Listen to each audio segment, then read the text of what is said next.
అన్యాయానికి అడ్డుకట్ట వేసిన ధైర్యం. అదే శ్రీరాముని బాణం. అది కేవలం ఆయుధం కాదు, ధర్మానికి ప్రతీకం.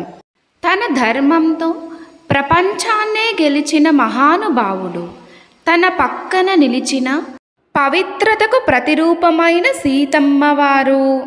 అరణ్యంలోనైనా అగ్ని పరీక్షలోనైనా వారి ప్రేమ, వారి నమ్మకం ఎప్పటికీ చిరస్థాయి. భక్తికి ప్రతిరూపం, సేవకు పరాకాష్ట. మన హనుమాన్ స్వామి రామనామం కోసం ఏమైనా చేయగల మహాభక్తుడు హనుమయ్య. ఇంతటి మహిమతో అయోధ్యలో జరిగిన ఆ అద్భుత క్షణం శ్రీరామ పట్టాభిషేకం. అది కేవలం పట్టాభిషేకం కాదు, ధర్మానికి జయం, సత్యానికి విజయం.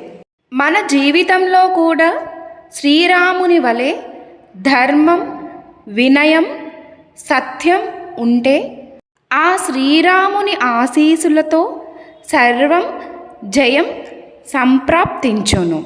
భక్తులందరికీ శ్రీరామనవమి శుభాకాంక్షలు. సర్వే జన సుఖినో భవంతు. శుభం భవతు. లైక్ చేయగలరు.